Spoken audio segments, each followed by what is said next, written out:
Hey guys, just waiting for a few more participants to join and then we'll be off. All right, so bear with us for a minute or two and then we're gonna start. Thank you.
Yeah, hi everyone.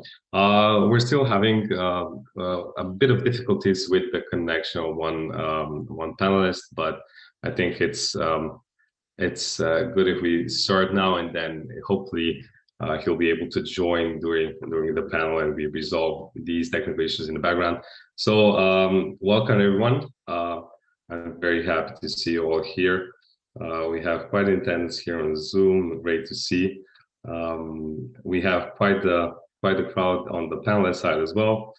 So a quick intro in the beginning. So we're first going to do like a small panel about blockchain and the impact it has on gaming.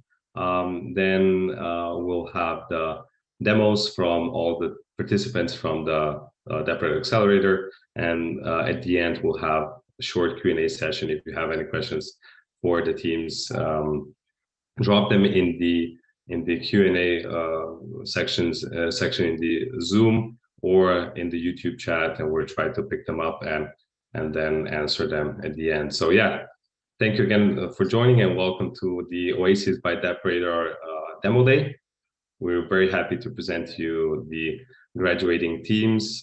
This is a great cohort that we were working with for the past few months. We started, I think it was around May, June, and we came here now to the end, to the final products. Some are already released on mainnet, some will be very shortly, so you'll be able to get your hands on them as well. But yeah, I think it's best if we now jump in to the panel. Today we're gonna have me joining on the panel. One is Robert, which is the head of content at DappRadar. So yeah, great to have you here, Robert. Secondly, we have Jamie Lau from Newman Capital. And third is going to be Ade, our grants manager.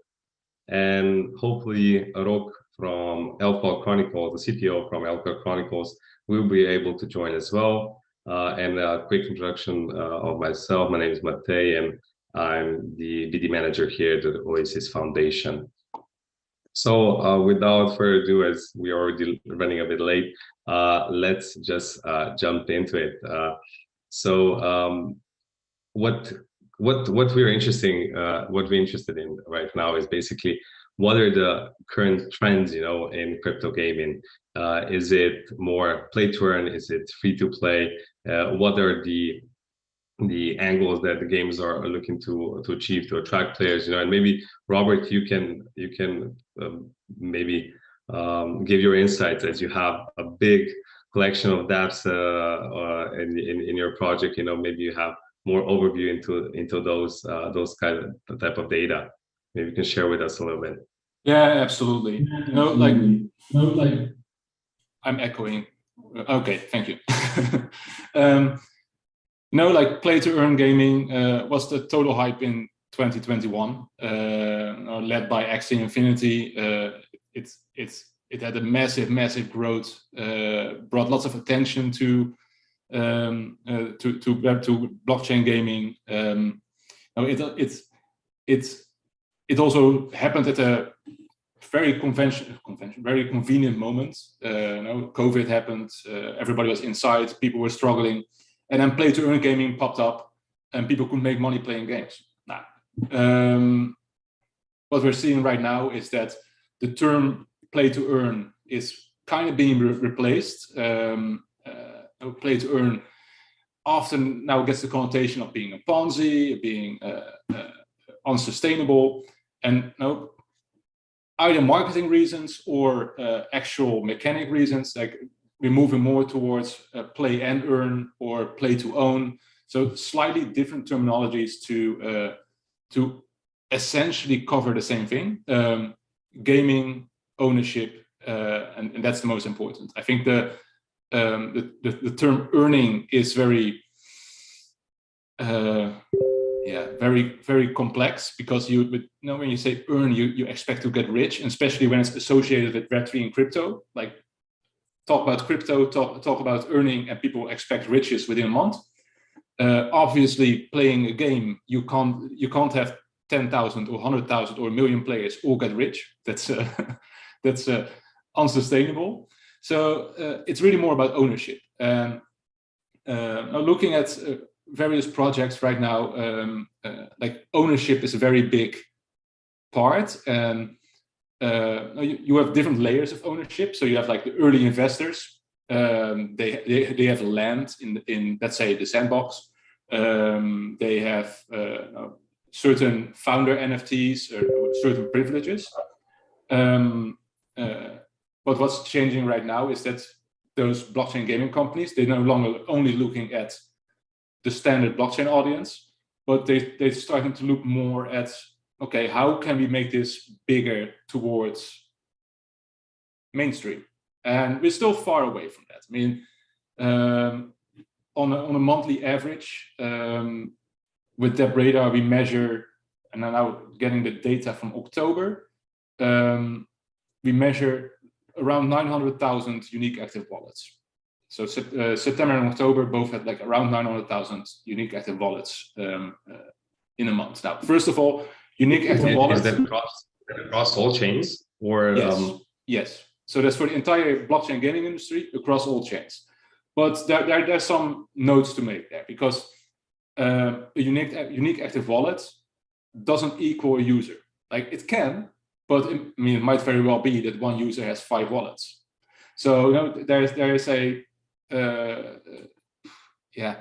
When you talk about classic gaming metrics, this is one that's very difficult in Web3, because you can't translate to players directly.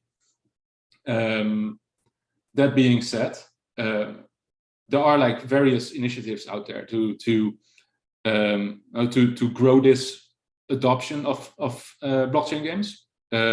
Before you always had to buy NFTs first, and nowadays there are more and more games that allow you to play for free and just enjoy the game as it is. And if you want to be part of the earning economy, then you need to buy an NFT, or perhaps play a lot and earn something that allows you to roll into this reward mechanism. So I think like ownership is actually one of the keywords. Ownership is very important. Players need to own their digital assets, their game items, perhaps even their game currencies. But that's something that changes per game. But we're clearly seeing that gaming is very dominant right now in the Web3 sector. Like out of all active wallets interacting with dApps, 48% interacts with a game. Basically, that's the biggest market segment there is, and that's something we expect to maybe not grow, but that will remain as more people will join the ecosystem. Like at DappRadar, we really believe that gaming will be the next big thing, or it's already quite big, but we're talking about less than a million wallets here. Like in a couple of years, when we have 100 million wallets, still gaming will be the biggest. That's what we believe. Yeah, I mean, we share your opinion. That's why we really like working with these gaming projects, because we believe that it's quite an easy onboarding for any Web2 user, because there's this logic that they understand from the normal game, but then you add the Web3 components, where you add, as you said, asset ownership, or just currency ownership, or whatever it is, and I completely agree, that when fresh money is coming in, you're able to play to earn, right? Because there's fresh money coming in and inflating the value of the in-game items and currencies. But then, when the hard reality hits, then you see which games have proper foundation and which were just a side product of the whole bubble, right? Yeah, that's in general a problem with play to earn gaming. People like hunt the rewards until the rewards deplete or become the market becomes so saturated with, let's say, a certain NFT that they need, that it plummets and the value plummets. We've seen that with projects like Farmers World, where like earlier this year, their NFTs were selling for hundreds or even thousands of dollars. And right now you can buy the most expensive NFTs for less than $1, simply because no, it's all botted. It's the market is saturated with those rewards, and no, the game mechanics didn't hold up. Like the moment you make something very into the earning mechanic, it gets difficult, because no, like nobody has done this before. Like play to earn, like we talk about it as if it exists for many years, but nobody has really nailed it yet. Axie Infinity, our industry trophy child, like they also have issues with their economy. So in the same way, like every new project has its challenges. Maybe there's now a stable economy, but when the next 10,000 people join, maybe the economy will shatter.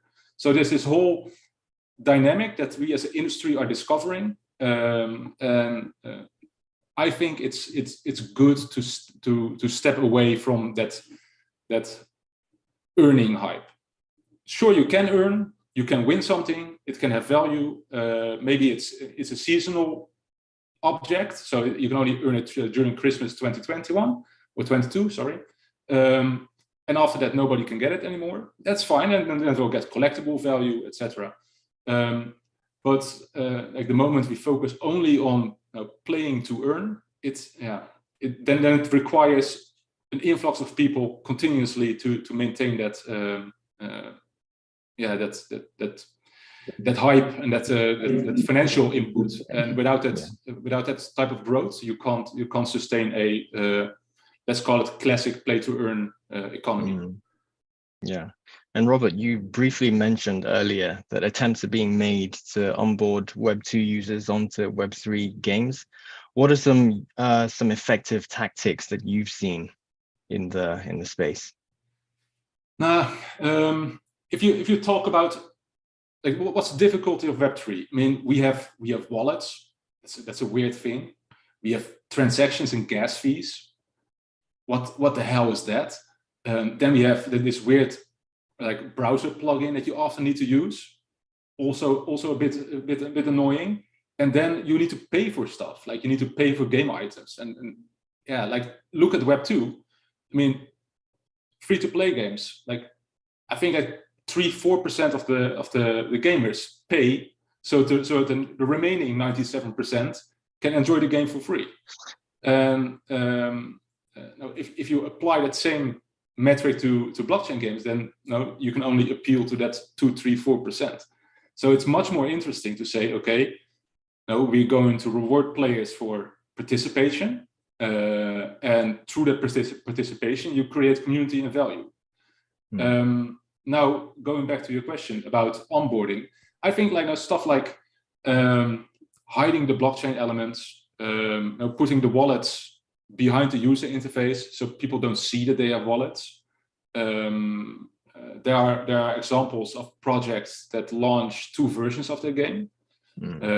For example, Gala Games. I don't know if that's a familiar name here, but they just launched a game in early access called Superior. The game exists on their own Gala launcher, which is the NFT supporting game launcher, and on the other side it's on Steam, but that version on Steam does not support NFTs. So I don't know whether those 2 versions in the background interact with each other. So if I'm a Steam player, whether I can see a player with NFTs running around, that's something I don't know. But it's an interesting way to try to appeal, to try to onboard people, to basically avoid the censorship from Web2 platforms and try to work around it. And next year there's a company called Mythical Games. They have Blanco's Block Party on the market, and next year they will launch a couple of mobile games. We all have probably heard the news that Apple is going to block everything that has to do with NFTs. But according to Mythical, they have found a way, and they couldn't tell much. But one of the things he suggested is to sell a part of the NFT collection. So let's say that there's 100,000 NFTs, then 50,000 will be sold through the Apple Store and 50,000 through other means, through OpenSea or whatever. So with that in mind, like all those Web2, Web3 companies, gaming companies, they are trying to work with or trying to work around the existing gatekeepers to introduce people to Web3 games. And those Web3 games in turn, they hide the wallets, they hide the gas fees. They work on blockchains with very low to even no gas fees, just to make onboarding easier, smoother, and above all user-friendly. I see you're sharing trade secrets, here with the Apple stuff. No, but maybe it'd be a good time to hear from the other side, from a game developer. I see Rok join. Maybe Rok, you can share, a little bit of how gaming projects look at play for fun versus play to earn. How to find a balance or middle ground, one could say, between the two. Sure. So most of the time we start playing the game just for fun, and it kind of devours us, and all our private life is gone and we're just gaming.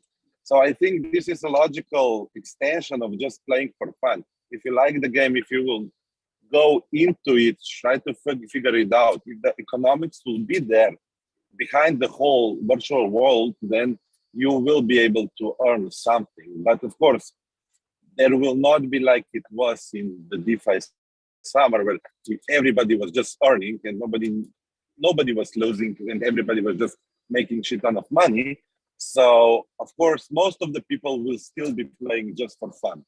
They will like the game. If the game will be good, they will be playing. But from those players, a couple of really good professionals can emerge that will gather the resources, NFTs, items, whatever, sell them, play a different meta game, if you will, in the same game.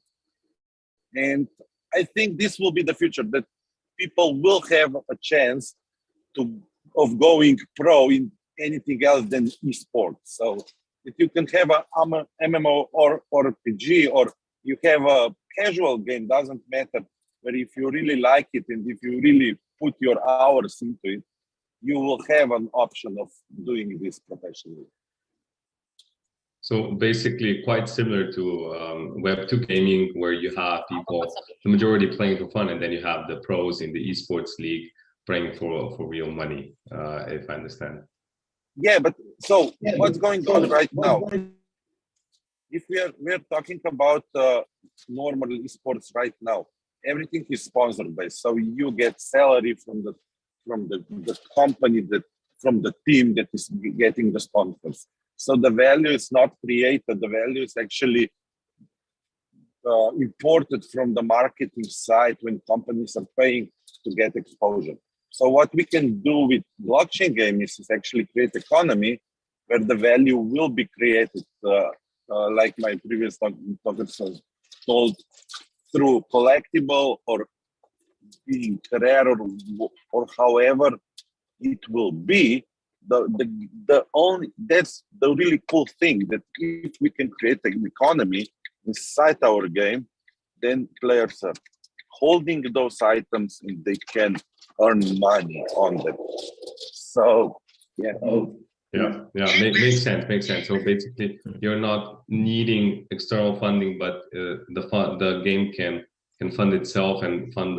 You can, if you reach the top, you can actually earn from it, but the majority of plays for fun. Yeah. So maybe we jump forward to maybe to see a viewpoint from the investor side. Maybe Jamie, you can share with us, how can games cut through the noise and stand out in such a crowded space that Web3 gaming became, and get noticed by the investors? Yep. So I think it's not easy to tell how could games essentially cut through all the noises, but we can definitely draw some learnings from the past if we look at some early experiments in Web3 gaming. So we definitely need killer games gamers today are very skeptical of Web3 primitives, and they are pretty happy with the status quo. So we need to show these skeptical user base what are the perks or merits of crypto gaming or NFTs with games with a AAA games quality. So similar to how legacy game developers were very slow to embrace mobile games back in 2008, majority of the major game publishers, they are very cautious about Web3 right now. So this is actually a very good window for Web3 game developers, and they should like pay attention to this and try to capitalize on this lack of competition. And two things that I'm paying more attention on would be non-transferable NFTs, how they could record like players' achievements, unified logins throughout wallets, maybe solutions that could embrace like player histories to travel with them across different platforms, or maybe like game environments. So the second thing that paying attention to would be tournaments. So it's definitely a very solid use case. We have seen for successful traction in the past in Web2 gaming, how this could be adopted in Web3 gamings and NFTs. The model could be positioned with crypto and could be a very aspirational asset. And I guess one thing that I've been trying to look in different games would be how they could master the psychology of gaming.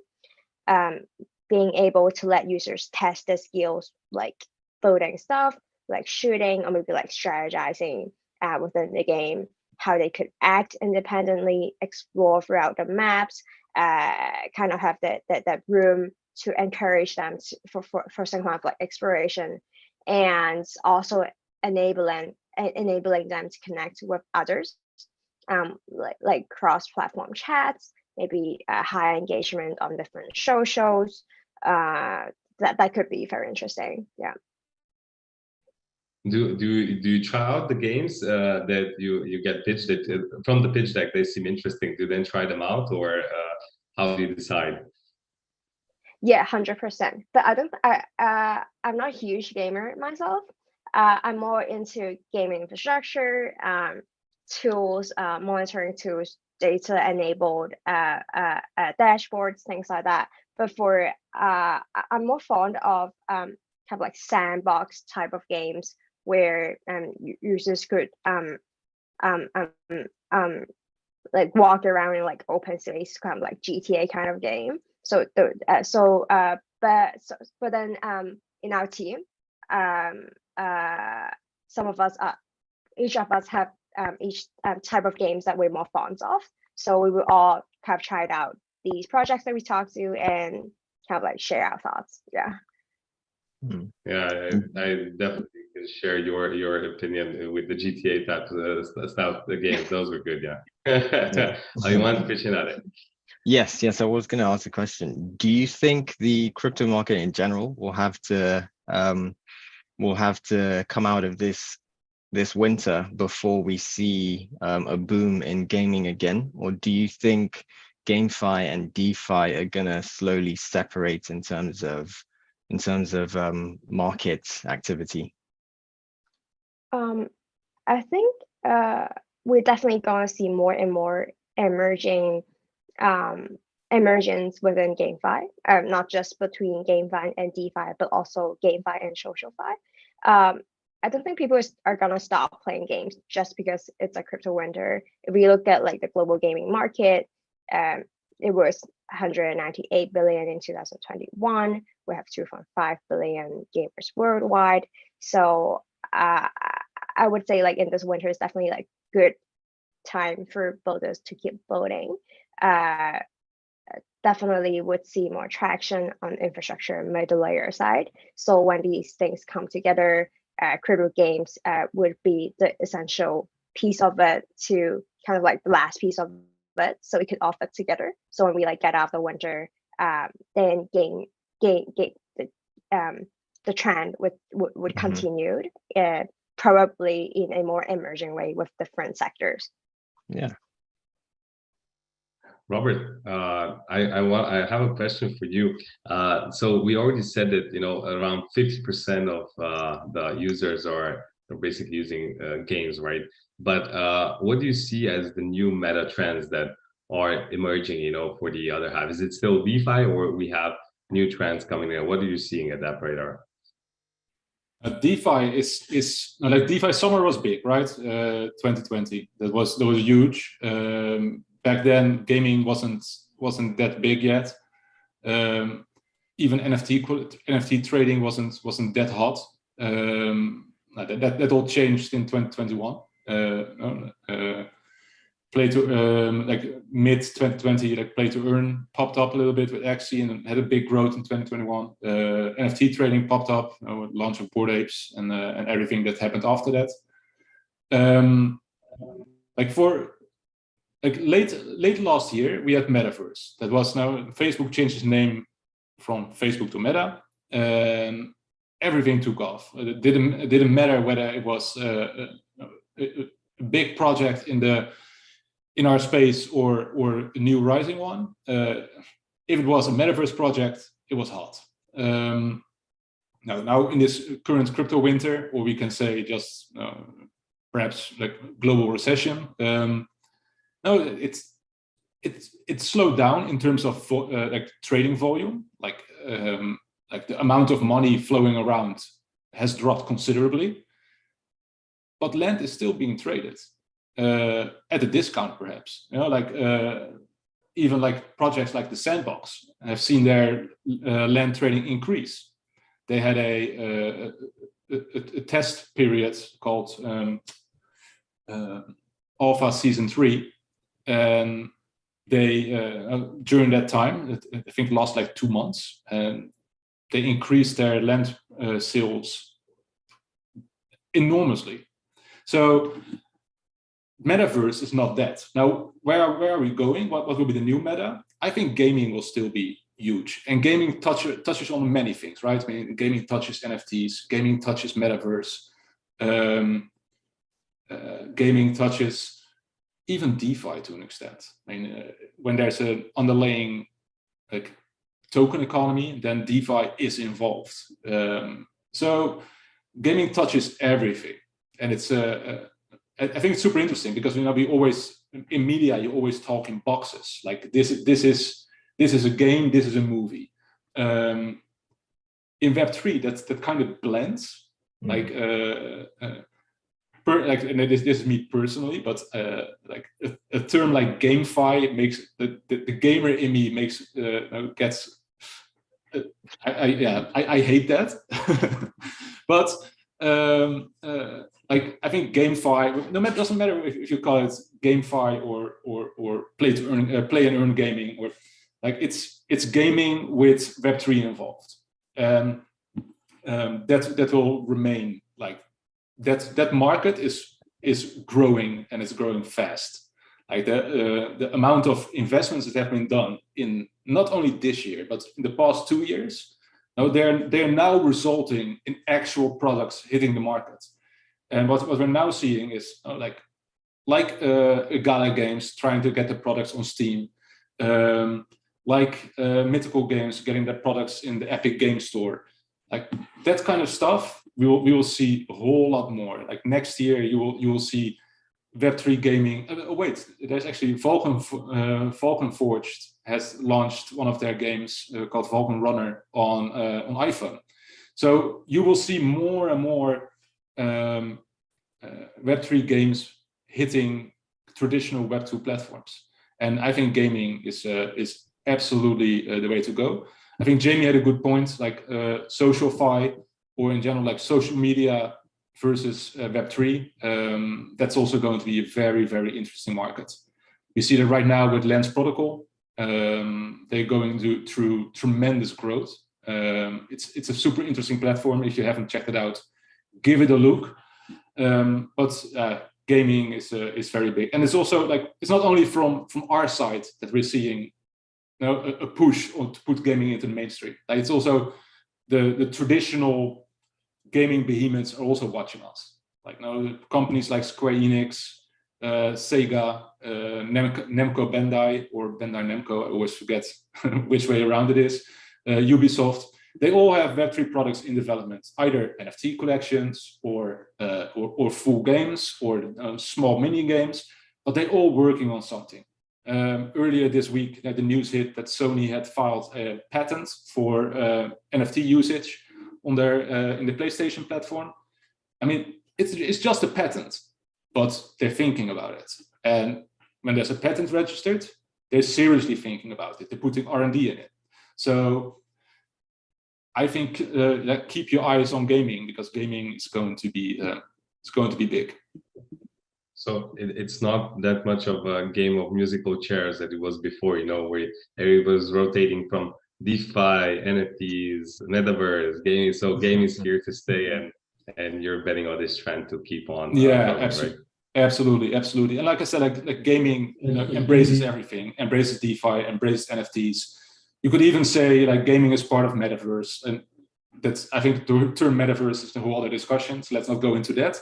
But like gaming has a huge footprint already on our markets, and now that footprint will only make more impact in the outside world next year and the years beyond.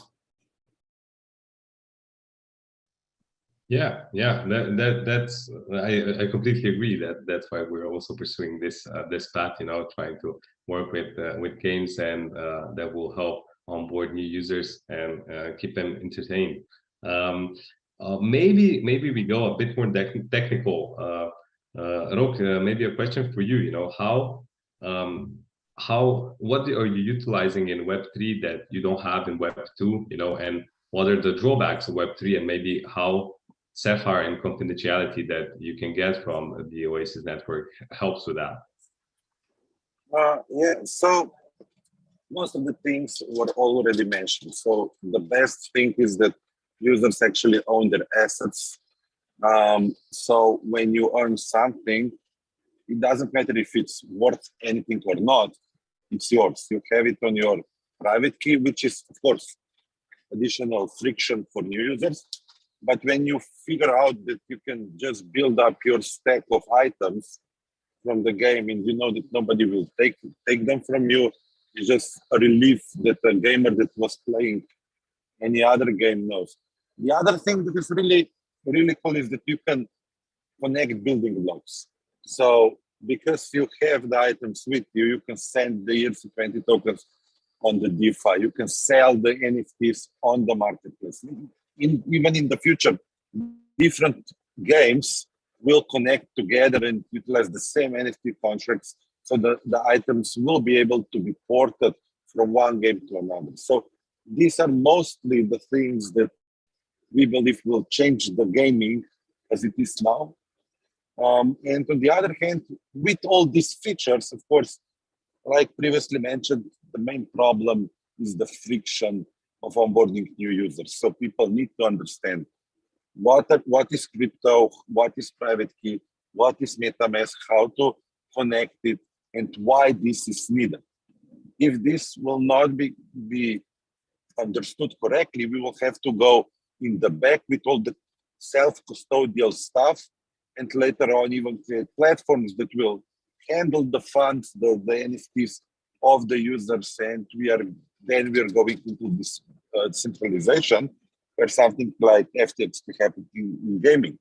But we firmly believe that users will understand the power and the possibility of owning your own assets and learn how to onboard into crypto gaming by themselves. Yeah, and Rock, you mentioned that there will come a time when you can port an NFT from one game to the other. What's that going to take? Do we need new SDKs? Is it infra that's needed for that? Talk to us a bit about that. No, actually, it's quite simple. So if let's go specifically into, let's say, board apes. So there is an NFT ERC721, I think it is, smart contract on Ethereum blockchain. Anybody can implement this contract into their platform. So of course, OpenSea did it by default. different wallets did it, and then Twitter did it. So you can, if you have a blue account, the blue check mark, whatever this means, you can connect your private key, so your public key, with Twitter, and in the logo you will see the metadata of this NFT. So this is already happening. So whenever somebody issues, let's say, an NFT smart contract that will cover all the historical, let's say, swords that were ever crafted, with all the professionally made metadata, imagery, models, 3D models, 2D models, whatever, then any game can use it. The data is public. And if we will start connecting together, we will get so much more power, because then if you get a sword, the sword will be worth something. But of course, this brings together with this power, also what happens is we cannot just issue them. So there will be some process of obtaining them. And that's kind of different logic for the game creator, but you cannot just give. When a master is dead, you cannot just give them a sword, because you need to buy it somewhere else. So we are making a game with real assets from different games. I don't know, it's a cool thing that I think will be happening when the games will be big, or the protocols will be big enough to start collaborating with each other.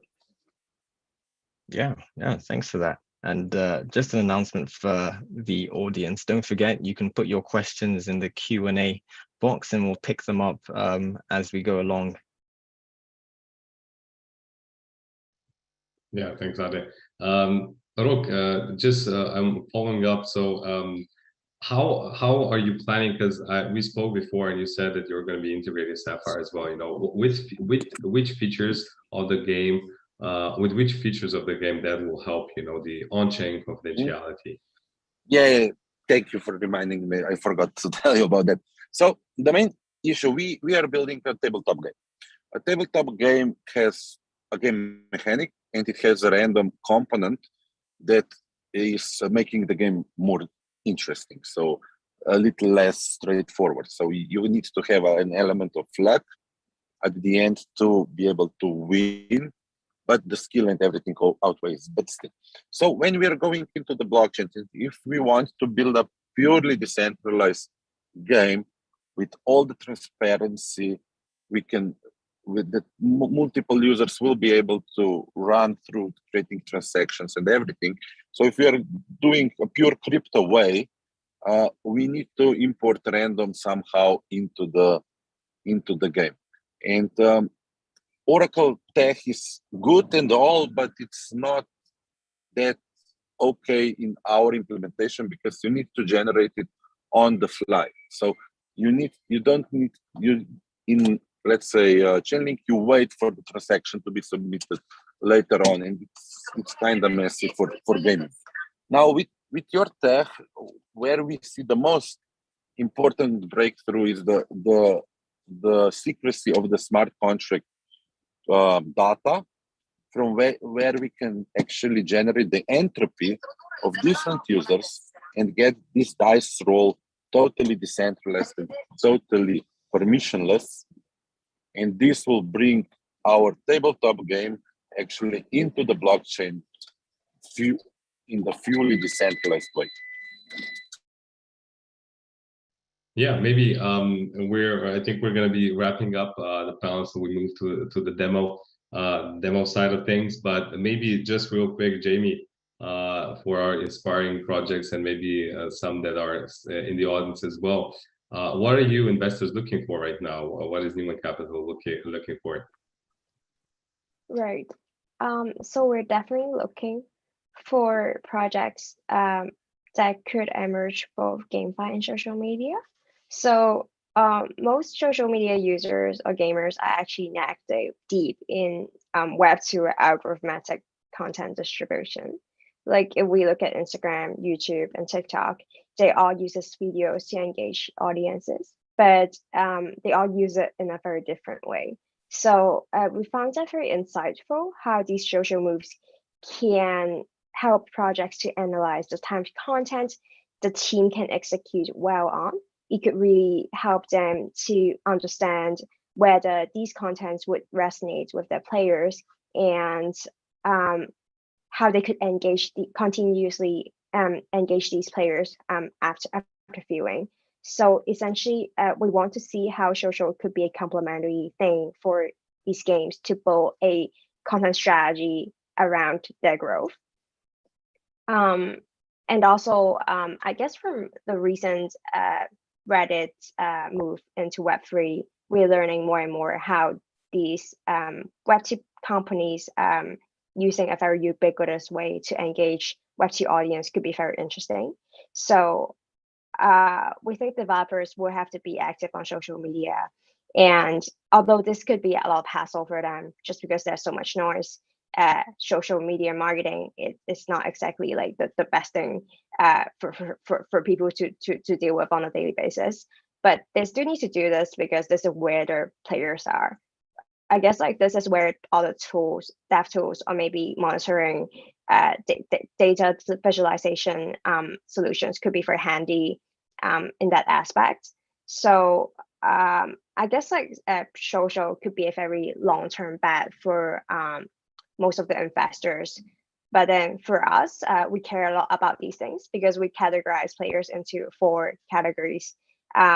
They could be achievers, explorers, killers, or socializers. But then most of them, I would say about 80% of them are socializers.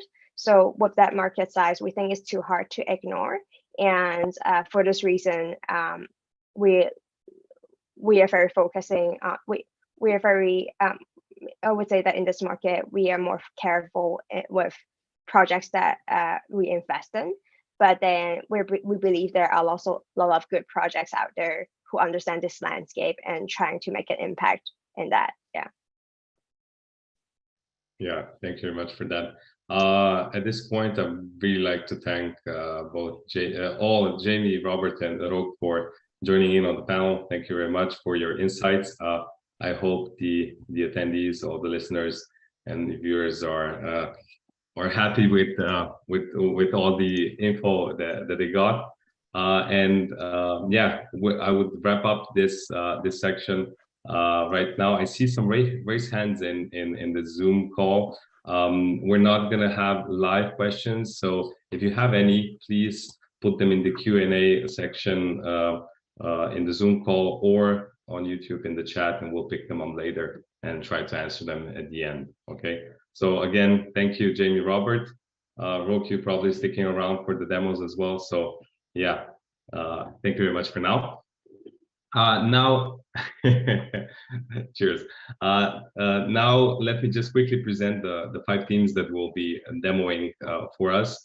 Some will be live, some will be recorded because they are based in Australia and New Zealand, and it's a bit late, so they sent in the recordings. But just a quick summary. So we have Fair Protocol, which is a gaming platform with multiple games, very interesting project I like a lot, but not gonna go more into details, so let them present themselves. Then we have Alpha Chronicles, a strategy board game that is venturing now in Web3, so quite an interesting twist there. We have Jungle Race, which is at the same time basically Jungle Studio, which created a Jungle Race game. It's a Mario like racing game, very engaging, so that's going to be an interesting project to follow as well. Then we have the Guardlys, which is an RPG game where you go on quests, you know, follow a storyline through, I think it's ancient Greece, but it will be expanding further out, so can't wait to see what the next quests will be. And in the end, we have one that sticks out. It's not a gaming project, it's a launchpad called Emerald Pad, which is actually, I think, the first launchpad launch on Oasis. So we'll hear from Jay about that project as well. Really exciting. So without further ado, I think Fair Protocol is going up first. So yeah, please, Bradley, if you're presenting for Fair Protocol, take it away. Let me just see if we get the sharing. Excellent. We get the screen here. And when you need to switch, just ask for change of slide and our team will help you out, okay? Brilliant. Hello, everyone. By way of introduction, so my name is Bradley Peake. I'm the Chief Business Development Officer at Fair. Today, we're going to be discussing the project in its entirety, from our mission to the tokenomics and roadmap. And in terms of questions, I think we've got a Q&A portal set up. You'll be free to head on over to our Discord after the presentation, where the team are pretty ready and waiting to answer any questions or queries that you might have. So can we go on to the next slide? Right, brilliant. So in terms of our mission, right, the world of gambling at the moment is a very treacherous one, to say the least. The famous expression, the house always wins, comes from the fact that the chances are never really 50-50. And when we're talking about things like slots and roulette, this edge actually manifests as a 5% advantage to the house. But what does this mean for the customer? Well, the longer they play in a traditional gambling sphere, the greater the odds that they'll lose money, right, in the long run. All the casino has to do is to ensure that the game is addictive enough so that the customer plays for as long as possible and they make money. And this trend is actually, unfortunately, moving into the crypto industry too. Indeed, the top 4 Bitcoin casinos, I think BitStars, Ignition Casino, MBit Casino, and Bet Online, they all work on a very similar principle. The house always wins because the platform ought to be a profitable one, right? So our mission really is to put the game back into gambling. We want to make it fair, and this is our mission. But what does fair mean? It's in our name. Well, fair means 50-50. The industry needs a platform on which such games can be forged easily, cheaply, and in a decentralized manner. Well, luckily, the world of Web3 is the perfect nesting ground for such a platform. DeFi has provided us with a set of tools such as smart contracts, which ultimately enable us to guarantee transparency when it comes to gaming. In the current state of the post-COVID market worldwide and a global cost of living crisis, especially here in London, combined with the fact that around 1 billion people around the world use cryptocurrencies in 2022, well, this means that not only is online gaming on the rise, but crypto gambling is up too. So indeed, we're coming to the market at the right time, and we hope that that will enable us to fulfill our mission. Can we go to the next slide? Great, so let's do some problem and solution with our product, and we'll take a look at the problems currently littering the market and how we aim to solve them. So first of all, we've got centralized systems, meaning that there's always an intermediary taking a cut, and we're cutting that out with decentralization, the glory of Web3, right? You've also got bots and paid rooms that are destroying community trust in the industry. We're also removing that with systematic peer-to-peer mechanics. You've also got a lot of rigged algorithms, and these are easily fished out with audible protocols. And of course, rare winnings will become fair winnings, we hope. Well, we're sure of that. And I'll repeat, we wish to revolutionize the gambling industry so that people are not run into debt due to addiction, right? Because 50-50 is the only way to make it truly fair. And this is the number that is the basis of our protocol. Should we go next? Next slide. So what have we actually done so far? Well, we've created 2 games that showcase the functionality of our system. And we'll take a closer look at these in the video that we're going to play at the end of the presentation today. But as a sort of a brief overview, the Fair Fight game is especially fun. You'll receive your winnings immediately, and you can place bets instantly using MetaMask and Rose, the native token of the Oasis network, as we know. Simple, transparent, fair, and we trust that you will agree with us on that when you play. Next slide, please. So let's take a look at the market currently. In other words, how big is the cake that we're trying to take a slice out of? Well, in terms of the total available market, okay, the TAM, you can see it on the right, we're looking around $200 billion by the end of Q4 of 2023. The figure for the serviceable available market, or the SAM, is 77% of the TAM at 155 billion.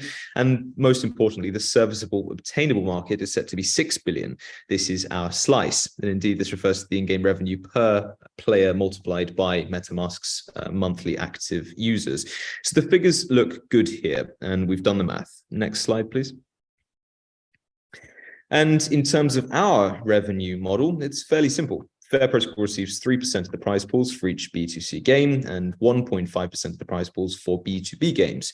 Fees fair from the user perspective, profitable from our perspective. And this is a nice balance. In other words, the profitability of the protocol does not actually impede the user experience or trust. Next slide, please. Okay, so Now, as with many up-and-coming ecosystems in Web3, we are introducing our own token that will have a range of mechanics, the most important of which being governance utility through the DAO.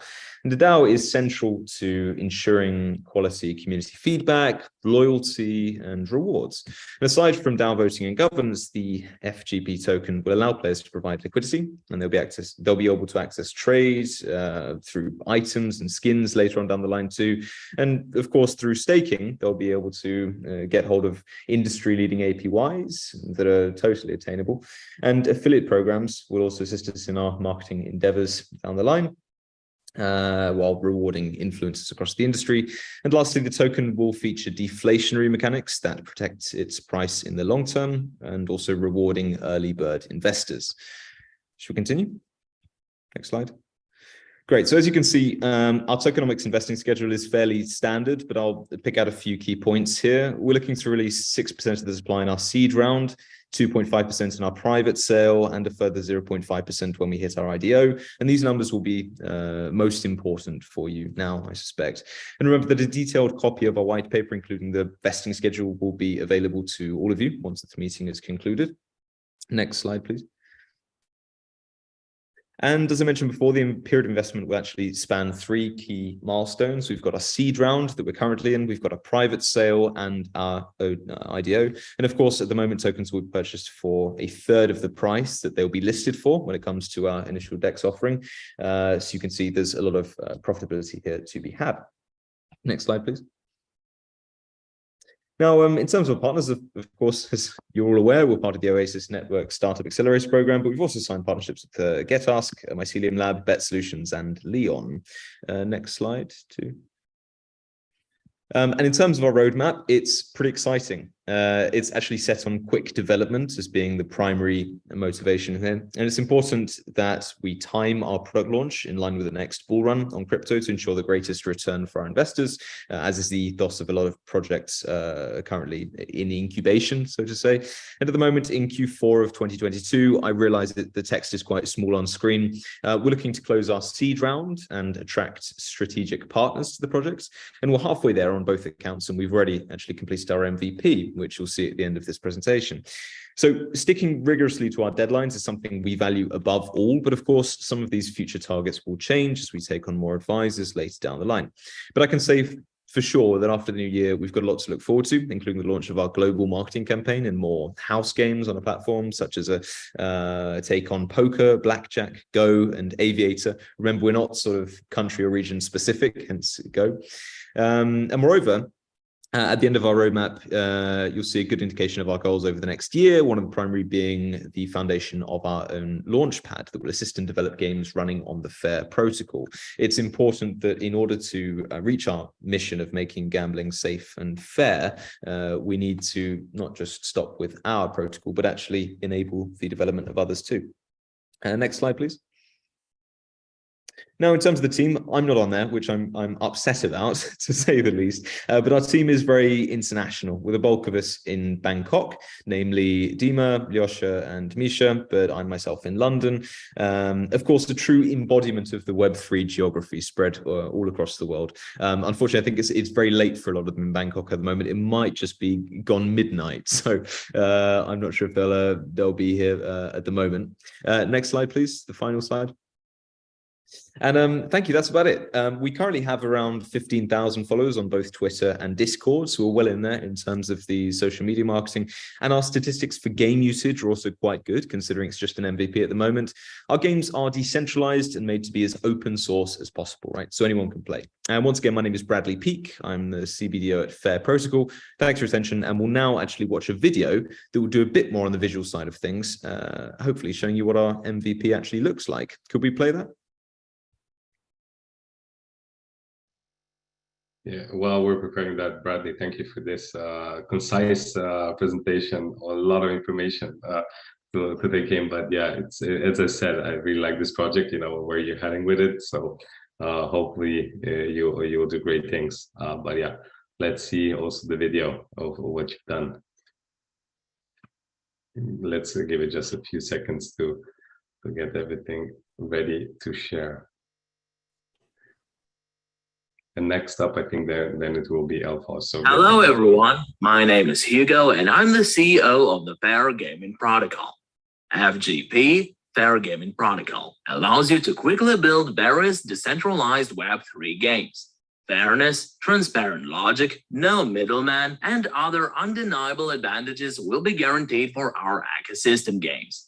So today I want to present you some in-house games that we've built with FGP and show how we created the first decentralized game in P2P protocol. So let's start with our arcade game, Fair Fight. Fair Fight is an arcade shooter game where users play not only for fun, but for real tokens. The game is already in mainnet, so if you want, you can play with one of your friends at any time. And if you're more nimble, you will get some tokens. From the beginning, you can join an existing game or create a new one with your own conditions. In order to create a basic game, you only need to specify two conditions: the bet for each round and the total number of rounds. Anyways, you can always end the game when it is convenient for you. These parameters form the deposit amount and the total prize pool. Click here to create and confirm transaction via Web3 wallet. Pay attention that tokens are withdrawn directly from user's wallet and sent to FGP smart contract, which guarantees fair distribution of the prize pool and full transparency of project's logic.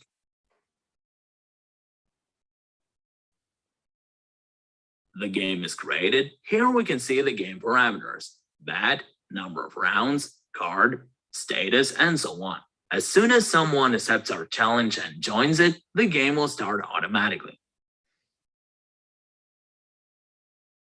The game has started. In the upper left, we can see our stats, namely number of kills and deaths, our in-game balance. On the right, there is a similar statistics of the enemy, and in the center, the total number and the current round. Game controlling is extremely simple and anyone can handle it. Buttons to run and jump, the space bar to shoot. We play using the orange character.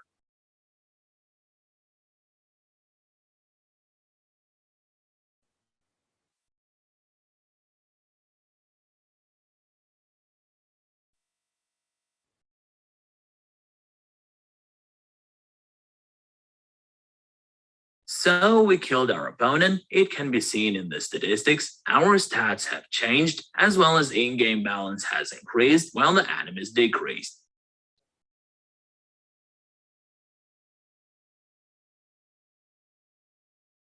The enemy kills us. We can also see this in the statistics. Enemy dies from the lava. By the rules of the game, it is equal to the fact that we killed him, so he loses some tokens. We killed our opponent again. All rounds have passed. The game is over. In this window, you can see that we have earned 6 tokens, as we killed our opponent 3 times more than he killed us.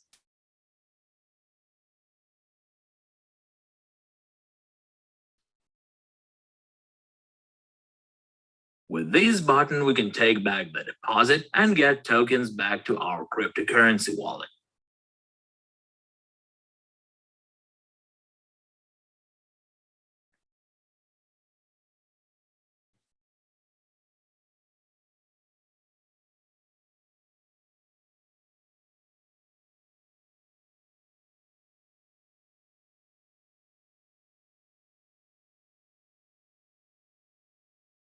In the past games section, we can analyze in detail the statistics of the past games.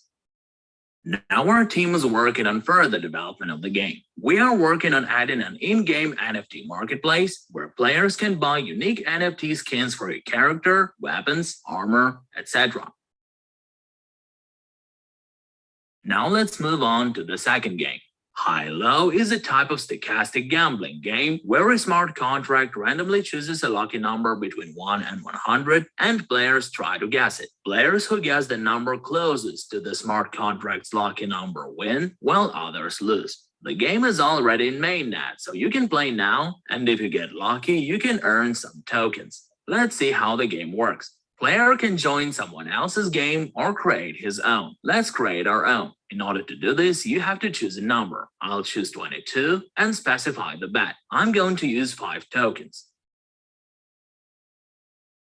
Additionally, we can limit the number of participants in this game, but I won't do it this time. Press the Create button. When we create a game, we make a deposit to the FGP smart contract, which guarantees fair distribution of the game pool. The beauty of Web3 games is that tokens are withdrawn directly from your wallet, bypassing all intermediaries.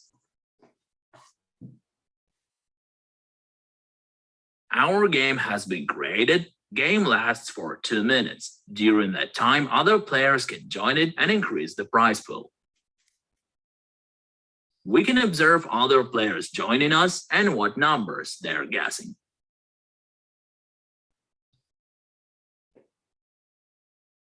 Two minutes have passed. Now we can finish the game and see the result.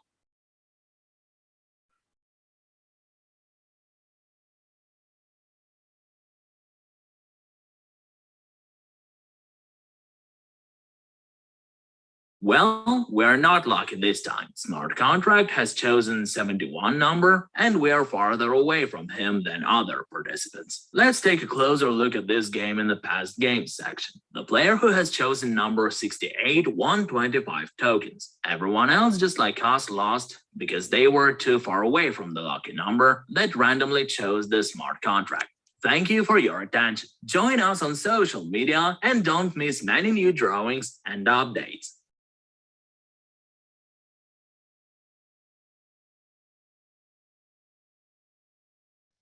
Yeah, thank you very much for that.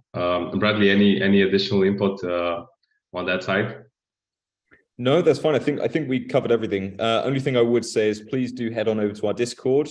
Our team are there, very active, ready to answer any additional questions that you've got on that side. But otherwise, yeah, onwards and upwards, I suppose. So thank you for your attention, one and all. Thank you, Bradley. So that concludes for Fair Protocol, and now we're going to be jumping into Alcohol Chronicles. Giga, I think we're just setting up the screen share, and then you're good to go. Okay. Shall we start with the video or with the presentation? Oh yeah, the first we have the teaser video. Yeah. So I think they're setting it up. So we're gonna play the teaser video and then we move to the presentation. Yeah. Okay. Just give it a second or two. You've been waiting for some time. Hope it was insightful in the meantime. Sorry, short interruption. You said I should be insightful. Yeah, okay. I'm Giga. Sorry? I just said that hope that the time that you spent now in the call, it was insightful, that you were waiting. It was definitely.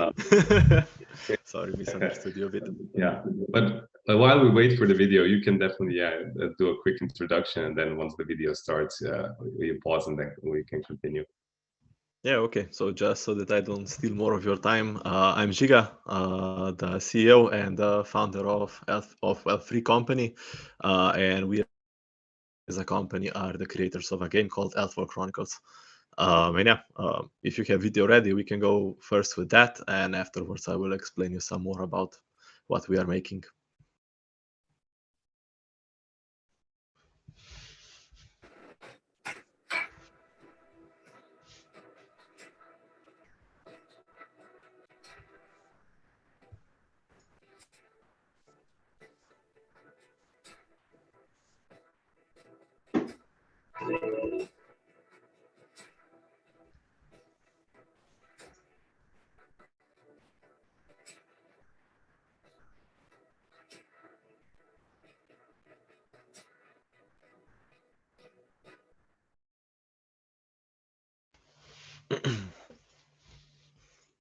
Okay, so that was basically just a quick teaser of the two mini games that we are working in connection with the Oasis Foundation, and yeah, that is essentially the basis of and the start of our digital journey.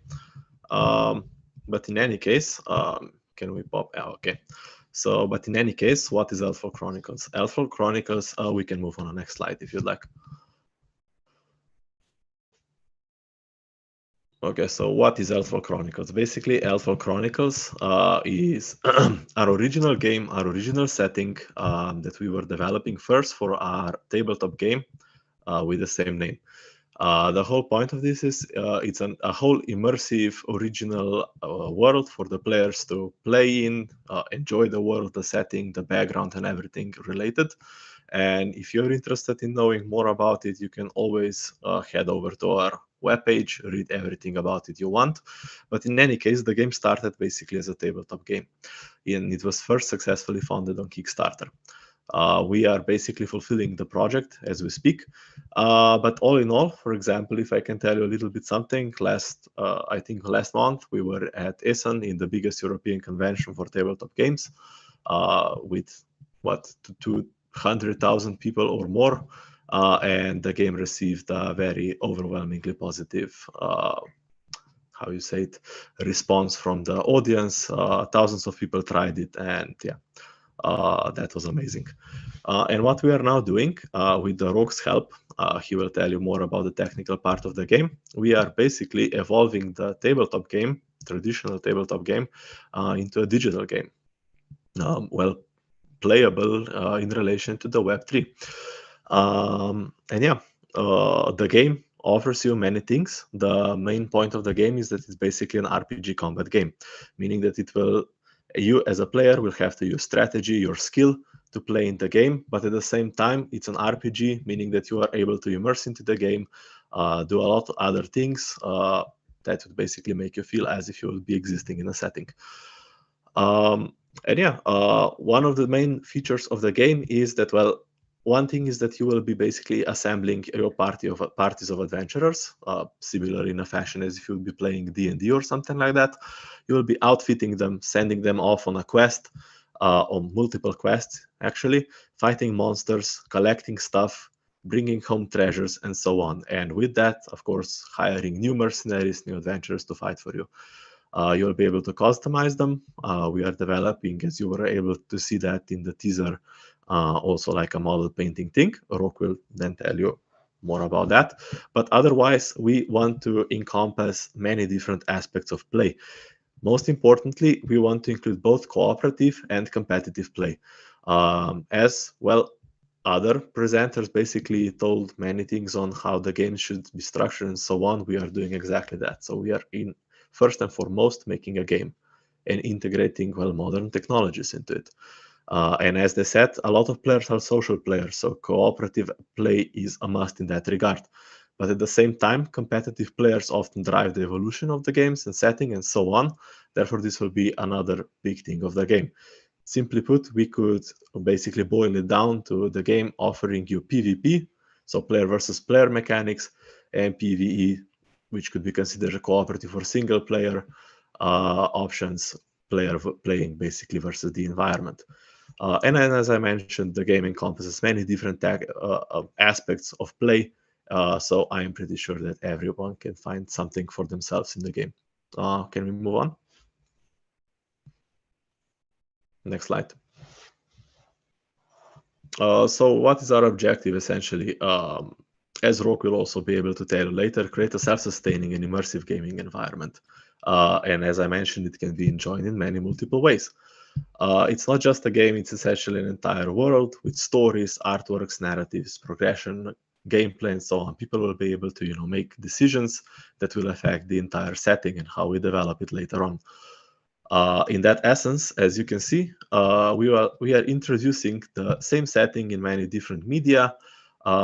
Here on the pictures, you can see how our 3D miniatures look like for the physical game and so on. And all of that will be also available in the digital version, and of course, adding many more through the future.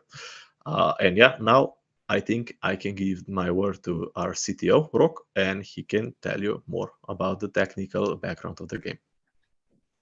Yeah. Okay. So, Matej, can you just skip to the next slide before I start? So, guys, just here a few pictures. Yeah. Next slide. Here is just a couple of pictures what it looks like on the tabletop gaming experience of how people are collecting, coloring, and building up the figures. And yeah, Matej, can you Go to the next slide.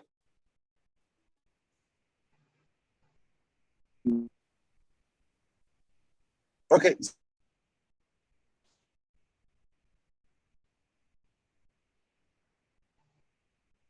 The blockchain or smart contracts in the back. So what we want to build is an ecosystem where users will be able to own their own characters, and those characters will have the actual figurines behind them. So you will be able to burn your NFT and claim the underlying figure and get it home. Of course, some of them will be colored with professional artists. Some of them will be gray like you've seen it. All the figures are professionally made. If you've seen the images. And the whole idea of the game is that you buy the figure for small amount, and then you build up the skills on the NFT and make the NFT actually rare or valuable. So we don't want to be Bored Apes where we sell for 100K an NFT. We want users to play the game, build up their NFTs, and then be more competitive. Like Giga told you, we have player versus environment part of the game where users will be able to learn about the world, characters, places, items, stuff like that. We also have our competitive option where we would like to port the whole tabletop experience into digital world on the blockchain and on the Unity, so 3D side with the game. So people will be able to decide what they want. Of course, with blockchain, you get shit ton of cool features, like people will be able to monitor, bet on the outcome of the game. We can implement prediction markets. We can do the whole economy around building up your NFTs and support of those NFTs through item-based economy, where users will actually craft the items that fighters will use in the arena in the PvP version. Of course, for each successful economy to thrive, we will need our own currency. And the point of this currency is we don't want to build up a normal ERC20 token, get half of that for us and half of it we airdrop or do some liquidity mining, or even worse, the ICO. So this is out of the table. So what we will be doing is we will be introducing an ERC20 token, which will be used throughout the game, and it will only be minted when you're buying the figure, and it will be burned when you're using it. So what we believe is that we will make a cool economy where we start like the whole project with 0 tokens and 0 interaction, and we will build up the whole economy and everything around it through the utility of this token. And yeah, this token is a common denominator for everything. You will be able to buy lumber with it. You will be able to upgrade your characters. You will be able to trade with other players. So this is like something that we don't want to say it will be valuable because it's a core tool of the game. We want to say that it will not be like any other normal projects.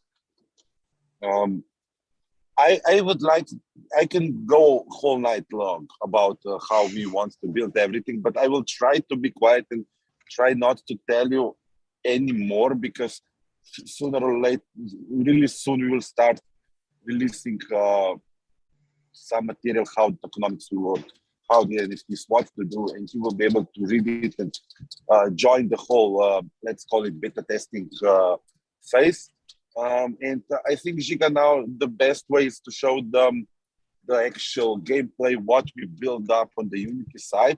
So we don't just do a web-based game. It's not fun for us. We want to build up the whole, we want to build up the 3D gaming experience. Like you will have the feeling that you are in the competitive genre, where you will be fighting for the top of the top, top of the top players in a really professional way, while you will be building up your economic part of the game through the web, through the DFS, through the blog. So Giga, if you could, or Matej, if you can play the video, or whoever has the video. We're going to be sharing the video now. Okay. Thank you for the presentation, Giga and Rok. As Rok said, it's releasing soon. Hopefully, it is, because we're anxiously waiting, you know, to see and try it out. It's a hefty project. Yeah. No, definitely. But yeah, I'm really excited to see this. You know, it's a proper game with 3D type gameplay. So yeah, let's see the video. Yeah. So essentially, what you can see, like any other great adventure, it starts in a tavern. This is essentially basically your menu where you'll be meeting your models, everything you own, and so on. As we can see here, your model is already painted in the model painter software that we are developing to be compatible with the game. You could call it a mini game as well. And basically, as in any other RPG game, isometric, of course, you can move around, you can, you know, connect with other stuff. Here, this is how it would look if you had other models, and if they were unpainted, you would find them like this. Of course, they're painted by default, or you can choose any paint scheme you want. But in any case, basically, we can just move around as any action in RPGs and so on, interact with stuff. And as we'll be able to see now, you can also have dialogues and many more things. It's a story-driven game when it comes to the single player. So the story is also an integral part of it. So hopefully you can enjoy that. But in any case, yeah, as Rok was mentioning, basically what you will be doing, if you will have a collection of NFTs, you will be able to lock them in the game, use them however you like them. And if not, you can always, you know, if you like the miniature and so on, you would want to have it in person, you can choose the so-called void bridge option, and the NFT will be essentially destroyed, but you will have the 3D model shipped to you, painted if you would like to as well. That's just one of the features. But yeah, basically now we entered in the tutorial phase, which I will not be showing it to you in the video because I will want you to try it on yourself and learn from it later on. That's all. Yeah, Thank you. Definitely keep the tension a little bit for when the game comes out. Thank you very much for now, Giga and Rok. If there are any questions about the project, you know, feel free to drop them in the Q&A section chat or in the YouTube chat, and we'll answer them at the end. Thank you guys again, and we'll be moving now to Jungle Race. So these presentation will be video, pre-recorded because sadly they weren't able to join. But yeah, hope you enjoy. Thanks for having us. Thank you, Giga. So if we need to summarize what we're doing in one sentence with our company, there will be like a Web3 SaaS platform for gaming studios to bend their focus back to creating a fun game. A little bit about myself. My name is Neil Peters. I'm co-founder and CEO of JR Studio. I've been in IT for almost 18 years. And in those 18 years, I've learned the importance of standardizing, optimizing, and focusing on what you do best. So around 10 months ago, we noticed a lot of gaming projects were failing. So with our experience that we have, we knew we could do better. So we started our own project, and we wanted to create a real fun to play blockchain game. So our first game, Jungle Air Race, that's where it all started. Our MVP is actually going to release today when we fix the lighting, which is the final thing that we need to do. We've opened up subscribers so they can subscribe to our demo. We have well over 400 subscribers already, and we didn't do any active marketing. So it's really great to see that we already have 400 people willing to play our MVP, which is just basically still our MVP. So what we aim to with our games, we have a vision that a lot was missing in the GameFi market, like fun to play, free to play, easy to use. And if you look at the games that came out, I'm not talking about all the games, but the majority of the games, the graphics were just to cry for. So, and also we noticed that the GameFi sector was focusing more on the finance sector than on the games, because projects thought that if we give players enough to earn, then they will come back. But we believe that that's not sustainable. So we wanted to create a fun and healthy environment and a sustainable ecosystem. And I really think we're almost there. Looking at our competitors, our project is multi-chain, free to play, fun to play. Next to that, I'm going to tell you a little bit more about that later on. We're developing tooling around our games. If you look at Xe isn't multi-chain. It's not free to play. Some people think it's fun to play, but in our opinion, and based on the interviews that we have, people are there more just for the money. But during the development of our games, we saw our developers struggling with a lot of aspects within game development. So we sat back for a few times with the team and we discussed, okay, what's the complexity? What's the problem? So there are three main topics that we found as a problem. So the complexity within blockchain gaming is the integration. It can be complex to integrate the NFT systems. But it's not only that. If you look at outside blockchain, you need to monitor your games. You need to make sure that your games are safe. If you're using APIs, it needs to be safe. The gaming servers need to be safe. The multiplayer servers need to be safe. And we're like, how are we going to do this? And are we the only ones to struggle with? So we interviewed, I believe it was 5 or 6 gaming studios. The gaming studios developed one or are developing the second game. And we're not alone. They were struggling with the same things as we did. So we said with the team, so how can we solve this? We need to make sure that we enable developers so they can build games without worrying about game backend, server infrastructure management, and blockchain integration. So basically, they need something so they can focus on creating a fun game again. And we have the solution, or we are building the solution, I need to say. Our solution is called Roots. It's a platform, a Web3 SaaS platform, which enables game developers to focus again on creating a fun game and really building everything they need to in their games. We're taking away every worries that they have regarding multiplayer, operations, data analytics, security, and of course, blockchain integration. So it will be a turnkey platform for the game developers to integrate in their games. We're not competing with like Unity or Unreal. We're in addition to that. We're developing an SDK which can be used within those gaming solutions. But is there a market for this? So we believe it does. If you look at the total available gaming market size currently, it's around 175 billion, which is based on a Binance report. So, and if you look at the serviceable available market, around 7% of the total is very interested in the crypto and NFT integrations. And if you look at EA and all the other AAA gaming companies, they're more and more focusing on blockchain. And if you look at a report from Crypto.com, they expect that the serviceable available market will be around 50 billion in 2025. So there's a massive growth coming if you look at the GameFi sector. We are focusing on just 5% as an initial goal with our tooling. But we're not alone. There are competitors who are thinking the same, and not the small ones. If you look at ChangeSafe, they raised a lot of money, but just by doing blockchain integration. Forte the same. They're focusing fully on blockchain integration, but they're forgetting the rest. They're forgetting multiplayer operations, partially security as well. They're only focusing on on-chain security.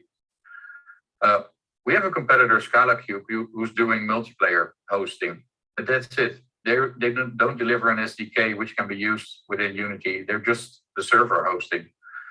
So what we are trying to accomplish is to create a platform which is integrated fully. So you don't have to worry about integrating your multiplayer within the blockchain integration. With our tooling, with our platform, everything is arranged and set for the game developers. And if you look at multiplayer code, if you need to write multiplayer code, it will be hundreds of lines of code. And with our tooling, with just 25 lines of code, you can integrate the multiplayer solution. So it really reduces the cost and time that developers need to do to create the solutions. How are we going to market this? The games that we're developing have a business to customer aspect. So we're aiming there for gamers between the age of 18 and 35. Of course, NFT collectors and traders and crypto traders. So basically, we're focusing on the crypto side of gaming.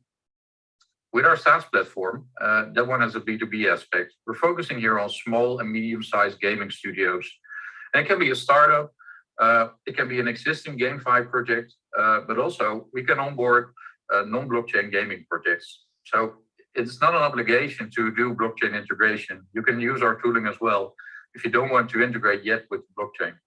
But it will clear a path for your project and for your games to make sure that you can integrate in a later stage as well. So, of course, a company needs to make money. So how are we going to do it? If you look at our SaaS platform, there's an implementation fee. Depending on the professionality of the project doing the integration, we can help integrate our tooling, but it's also possible for the projects to do it themselves. We always advise to take some consultancy from us to make sure that it's integrated in the correct way. And it will save you time and money, of course, because you don't have to figure everything out. When a project is live, a pay-per-use model starts. So basically, if there are 100 players, at the end of the month, the project will get a quote of 400 players that use the game. So it's really pay-per-use, and if there are no players, you won't get a quote. So it's really beneficial for smaller projects, but also for larger projects, because initially it's $3 per user per month, and if there are more than 1,000 players, we can lower that amount. So it will be, the more players, the cheaper it will get. If you look at our Jungle Race games, the take rate, of course, we have transaction fees on the marketplace, direct sales of NFTs, and we also have the possibility to do in-game ads. So there are a lot of possibilities there for us to create revenue and create a sustainable ecosystem. Our tokenomics, the tokenomics are really designed to create a healthy and sustainable ecosystem. As I said before, the majority of the gaming projects are failing hard because they don't have sustainable tokenomics. And with these tokenomics, we make sure that the ecosystem is sustainable and we won't hurt our investors. Currently, we're in our pre-seed round, we're raising 600K. This 600K can be tokens or equity. So we're also giving away equity to the pre-seed investors, and it's valuated currently at 50 million with a pre-seed valuation. Some of our major backers, Microsoft is actively helping us developing the platform. We've received grants from Microsoft, and we're receiving a lot of development support from them to make sure that we can integrate everything. Everything that we do is built on Azure, which gives us also the ability to go worldwide with our multiplayer services. Of course, we have Gate.io, DappRadar,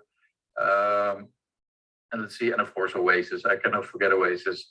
We've been in the Oasis program for a few months now, and it's really amazing to see all the support from the Oasis community, but also the Oasis team that we're working with. And that was my pitch. Thank you, Neil. As I already said before, and I'll say it again, I mean, it's a really cool project you're working on, and it's definitely, usually Web3 developers are not the best game developers and vice versa. So having a platform for game developers to enable them to develop in Web3 is definitely a good way to go. And obviously having your own game as a demo for. Yeah, so there was a quick Q&A that we had that we record as well, but I think we can move on to the next project. So that was Jungle Race. Go check them out. I guess we will probably share some links of the teams in our social channels as well, so you can follow up on everything that's presented here. But we're moving on now to the Guardlys. I think some of you already know them because the beta is already launched on mainnet and people can play it, but let's see what they have to say.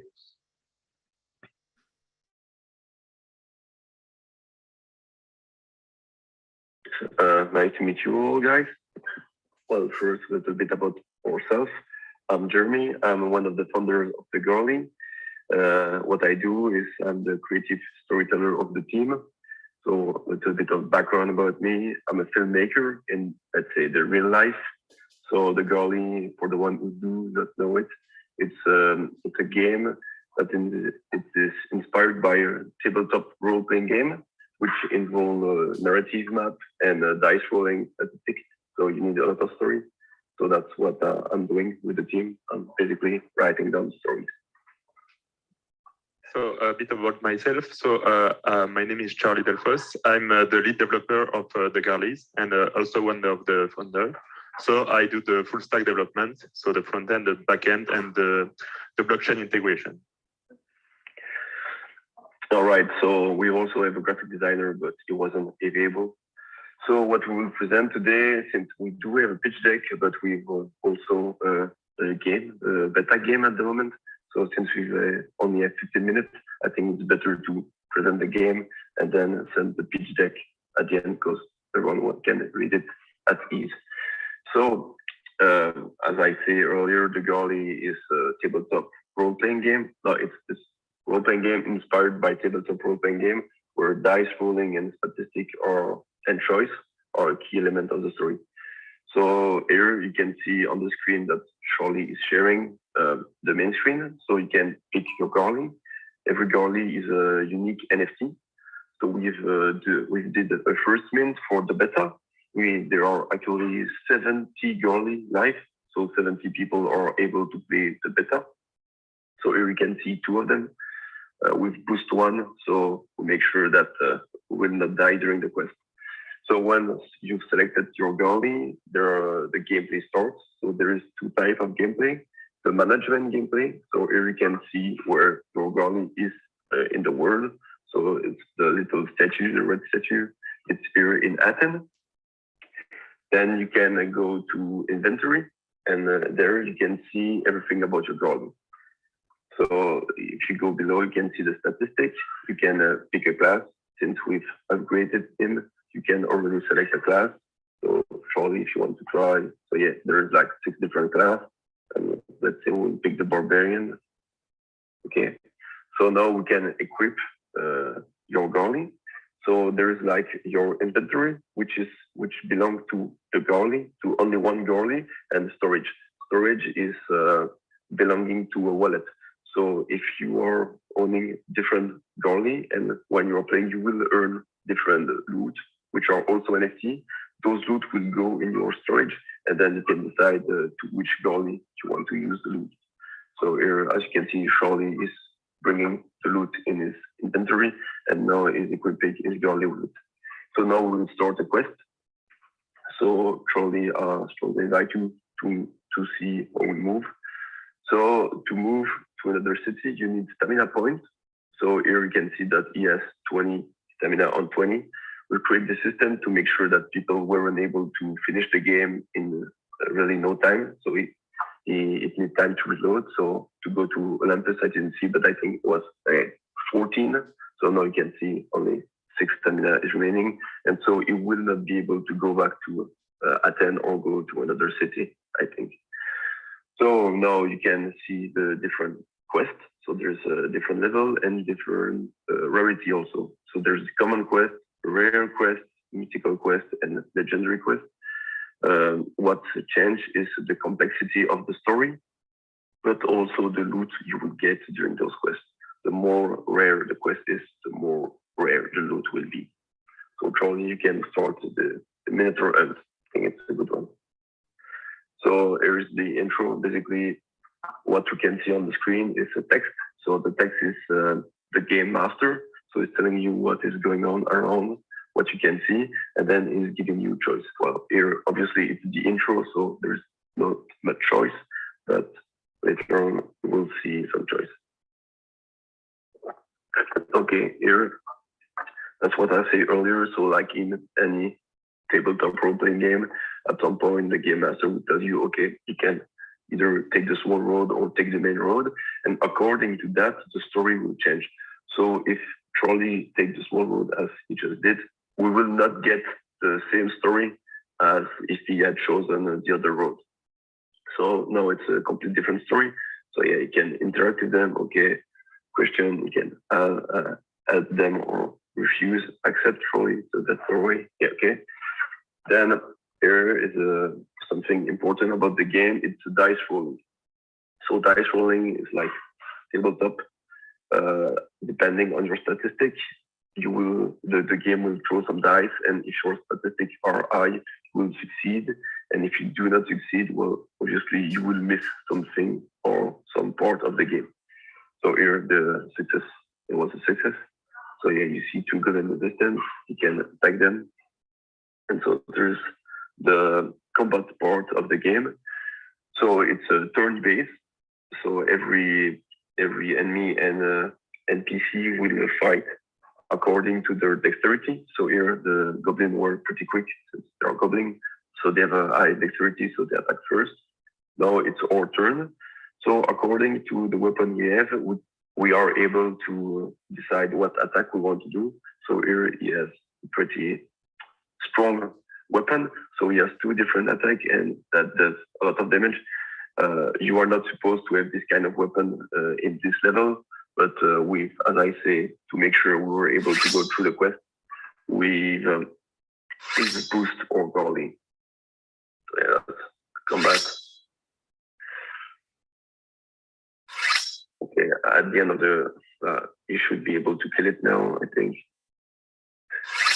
Yeah. Now, at the end of the combat, you get experience and renown, but also loot. So this loot, which is also an NFT, you'll be able to claim it at the end of the quest.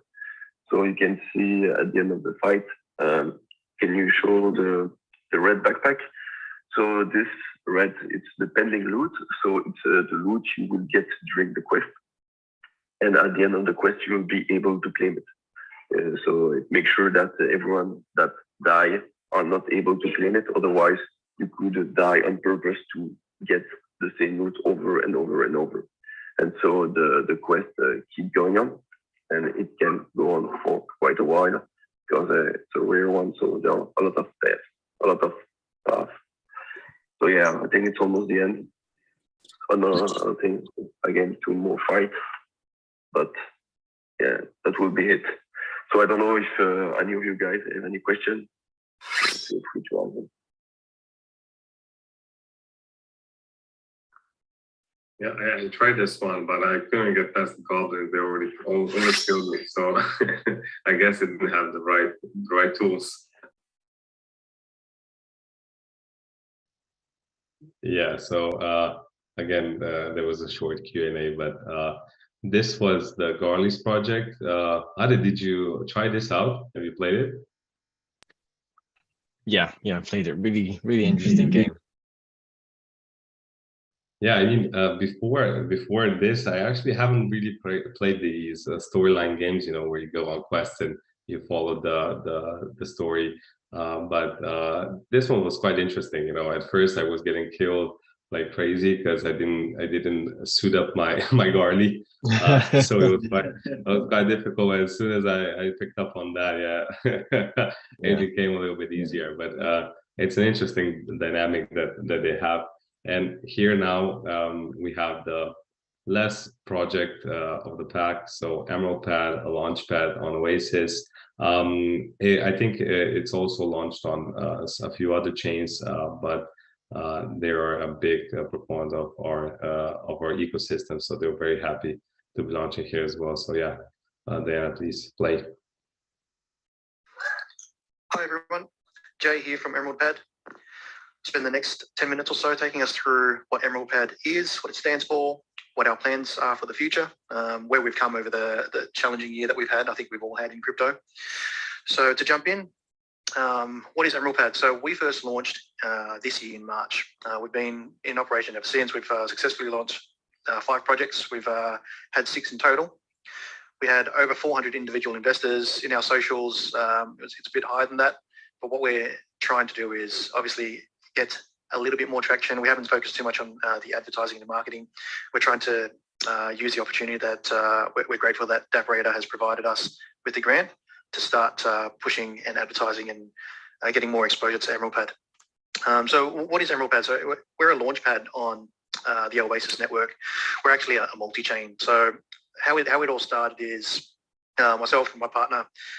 We are pretty avid Oasis NFT fans. I've actually been bullish on the Rose token for years now, so it just all married together. I think my first NFT that I received, so I wasn't a big NFT fan, but then I received my first AI Rose because I was a big fan of Rose, and that just kicked off my journey into NFT space. And then, the second blue chip NFT in Oasis I was looking at was the Oasis Apes, which, as we go through, is going to be one of our partners. But that's just a little bit of a background for myself. It's always good to know, who are the people investing, who are the people that are trying to build various things on a specific network, and that was our goal. So our goal was to be Oasis' first public launchpad, which we were successful to do. But the first 5 to 6 projects that we have is multi-chain. So we've launched projects on BSC network. We've had Polygon network projects as well. So we're not we're conscious that over the past year, as the Oasis network is growing, the projects will come eventually. But we wanted our investors to be able to invest in various projects early on. So there's a whole bunch of various projects that, back around April, May, June, July, if you guys can recall, there were probably 10 or 20 new projects launching and IDOing every week. And the trick is, how do you find the right one? What type of due diligence does a launchpad do, and that sort of stuff. So that's basically us in a nutshell. The next evolution in our growth was we wanted to build a native Oasis app. We were on the BSC network when we first kicked off, but DappRadar, quick shout out to them. They allowed our launchpad to be relaunched. So you can see on the screen. There's a quick screenshot of our current launchpad that we've developed with DappRadar's support. I'll take you through a bit of a demo after this. But absolutely massive thanks to DappRadar. We were really bullish on our roadmap. We were happy that we had the support that we were able to achieve that. So what are some of the functions? What can you expect from EmeraldPad? So number one, first Oasis Network Launchpad. So what does this mean? So you can invest directly in your Rose tokens in future Oasis projects that launch on the network. So you've heard from some of the really good projects that DappRadar's supported as well, like the Guardlys. You've got all the various game projects that you would have heard in the video as well. So they're really good. So when it gets time to move to a stage where we're starting to launch our Oasis Network launch projects, you can invest directly in Rose tokens in the future, which is good. So the functionality is built now, but we're taking a pause for the rest of the year. We're going to go a little bit more, a little bit harder on, say, in January, February, and March next year. Hopefully that lines up with a slight market recovery. So everyone's crossing their fingers. We're bullish on crypto, so we're here to stay. Okay, so what are other launchpads doing and why are we different?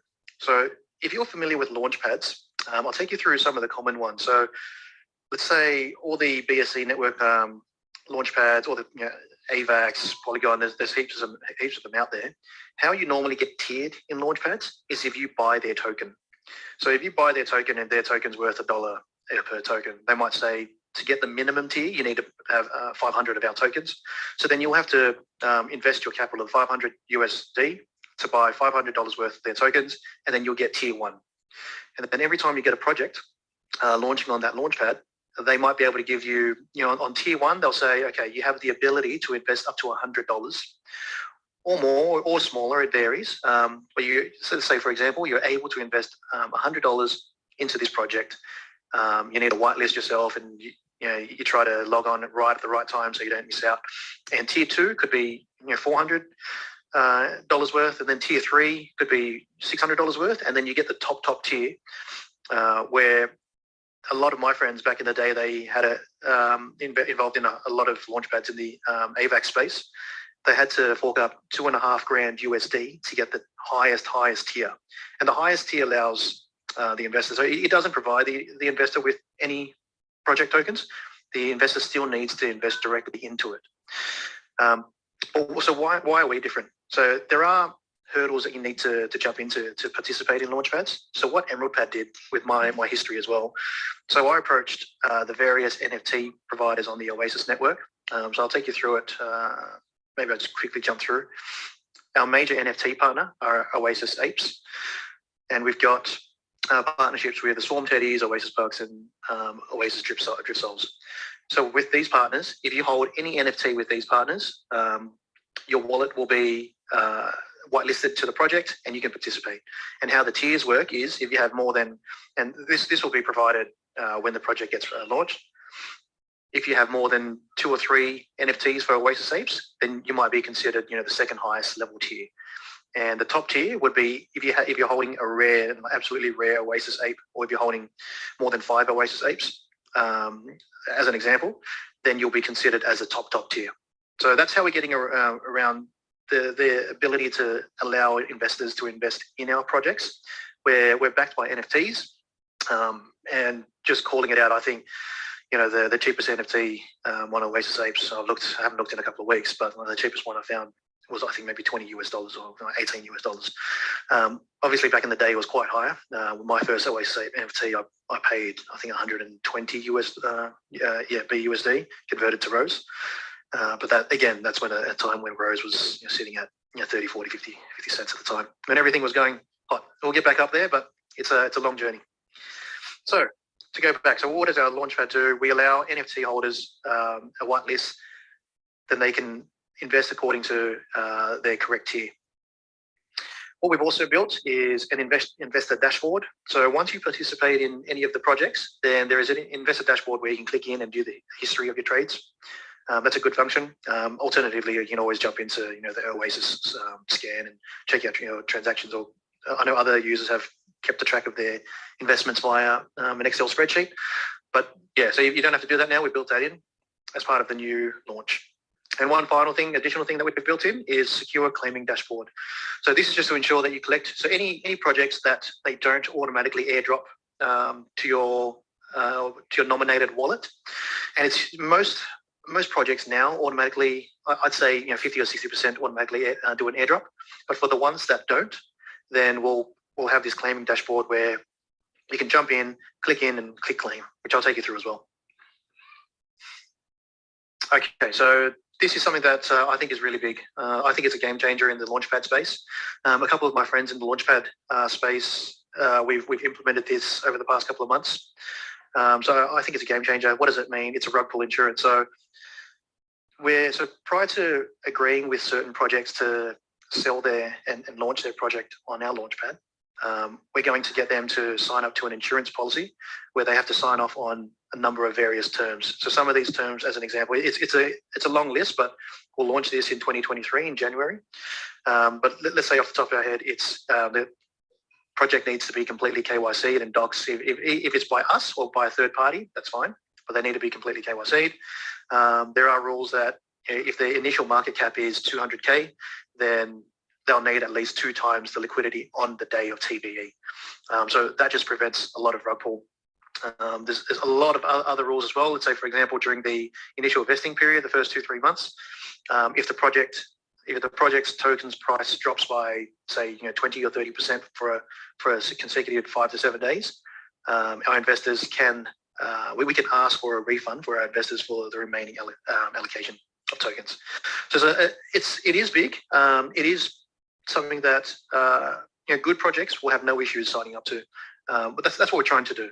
So the bad projects where there's certain bad actors, or they don't have complete confidence in their launch, that's the type of insurance policy here that then they'll ask questions, say, hey, this might not work. But if you're a good project, you're looking at the terms of this rug pull insurance that we have to sign up to EmeraldPad, and you read through and you'll say, you know what, if I was an investor, this is exactly what I'll be looking for. So this is rug pull insurance, a game changer in 2023. Let's keep an eye on our Discord for that. We'll share that around soon. NFTs unlock your tier, as I mentioned already. These are the 3 tiers. So Emerald tier is a top 1 tier. So this is the highest tier. Investment amount is usually 5x more than the Opal tier. Opal tier is our base. So Sapphire tier is tier 2, second highest tier. The investment amount is usually 2 times more than Opal tier. It's usually, but I've seen the Emerald top tier in some projects have 10 times more than the Opal tier, and the Sapphire tier 3 or 4 times more than the Opal tier. So Opal tier is a tier 3. It's a standard allocation based on how much, let's say we negotiate certain terms with the project and we agree to raise 5 to 10K. We look at how many people we have that normally participate, and then we reverse engineer. So you might work out to 200 each as a base standard allocation. But if the project's really hot, like back in the day, a few months ago, there was move to earn was really hot. It was really hard to get certain allocations. Some projects would say, hey, we can only give you 2 or 3 or 4,000. Then obviously the standard allocation would drop to about 100, and then it would move up accordingly. So we're conscious of keeping it fair, keeping it consistent across all. If you have any questions around this specifically, we're always open to have a chat. Just jump into Discord, reach out to Jay. Happy to answer questions. Here's a tier example. I won't go through it. The slide deck will be shared, so you can go through an example if you want to see. It's similar to what we talked about. Base tier at 100. Our NFT partners. These are the projects that we've already backed this year. So we're not a new launch pad. We've been in operation for about 7 months now. So we've launched 6 projects. Some were really good. Some 5x, some 10x on the first couple of months. I can be absolutely upfront. It's been a bit of a challenge with any project launching. So the tokens are still being distributed for all those investors that supported us over the past 7 months. We thank you. We're looking for a bigger 2023. We're looking to bring you some big projects. We're going to bring you big projects with insurance as well.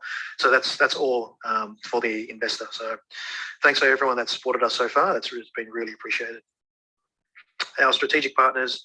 These are some of these players that I have a close relationship with. Some of my good mates. We've started various projects. So we're always sharing ideas, sharing things. Like myself and Communitas, we're talking to Robbie Gio. And he's implemented a really good rug pull insurance. So we worked on some of the terms together. That's just how we cross-pollinate and learn off each other. And let's say, for example, A+ Ventures, they identify that a certain project looks like it's going to be a rug pull, or there's issues, and they'll send a warning out to everyone, anyone on part of our network. They'll say, okay, can you please watch out for this project XYZ? It doesn't look good. So we just red flag it. So it's a really good network that we have. At the end of the day, the whole purpose is we want to make sure that investors are number one, because without investors, right, we really don't have anything to show for. Our investors are number one on our priority list. We've got our details here. Reach out to us. So you can reach out to me via email if you like. Discord, Twitter, Telegram. By far, Discord is where we're at most of the time. So if you have any questions, reach out to me on Discord. Yeah, so we're going to be cutting here because what follows is a presentation of the Launchpad, and I think it would be better if you actually go and try it out yourselves. It's going to be a bit more interactive than just watching it here. So yeah, we'll share the links on our socials for all the projects here. So this wraps up the section of presentations, and we'll just quickly move to Q&A. We have some questions. Bradley was diligent enough to answer them already in the chat, but maybe I'm gonna read it out loud for the ones on YouTube. So there was a question about Terra Protocol. What happens? The loser, if the loser loses all his tokens, the winner is getting all the stake tokens in that game. Yes, that's correct. The protocol, apart from the protocol 3% fee, everything is going to the winner. So if you have 5 players playing the high-low game, everything goes to the winner from all the 5 participants. The fair protocol only takes the 3% cut. And we have another question about Guardlys, if it's possible to play the game even without the NFTs. So for the current beta release, as I know, I think the NFT is actually mandatory, so you can't play. It's safeguarded by the NFT. You can't play without it, and there was a limited drop. If you really want to play it, I think there are some available for sale on MetaMirror's NFT marketplace, so you can buy one for yourself there.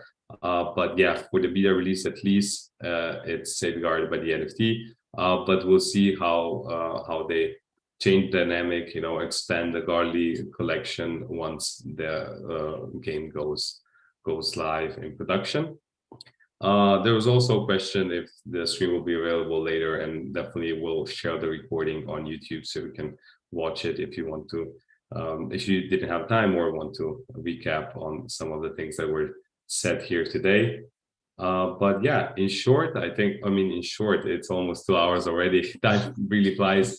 But yeah, I think this is it for from us for today. I'd like to thank everybody on the presenter panel list. Sorry, I guess we have a last minute question coming in. Just a sec, sorry about that. Oh yeah, of course. To play the games, yeah, you should set up the Oasis wallet first. Yeah, so these are all games deployed on Oasis. So right now, the way to get the Rose tokens on Emerald is through the consensus wallet or through one of the bridges. So yeah, definitely either set up the consensus wallet and buy the tokens on the exchange on one of the exchanges, supported exchanges, or bridge them over through one of the supported bridges. But yeah, you need to set up the wallet. MetaMask is used on Emerald, and we have our own native wallet for the consensus layer. So that was real quick, but yeah, I'm gonna continue with the wrap up. So thank you all the presenters, all the panelists. I think it was a great demo day. Really like the projects that we've seen. Hope you enjoyed them as well. Thank you to all the attendees as well. It was quite long, but you hung out in there with us. So yeah, Ade, any last words from your side as well? Yeah, I just want to also say thanks to all the panel members, to all the audience members. Yeah, this has been great. Yeah, I think even without the accelerator, we're probably gonna try to do some these demo days with other projects as well, because I think it's a great way to showcase what's being built on the network. So yeah, thank you again, guys. Not gonna hold you much longer, and yeah, I guess we see each other soon. We also shouldn't forget everyone who's been working in the background as well, making this webinar happen. Yeah, so thanks to all the Oasis team. Exactly. We have quite a few people making sure that everything is running smoothly. So yeah, thank you guys as well. All right. Thank you, and we see each other again soon. Hopefully, have a good evening, day, or night. Bye bye.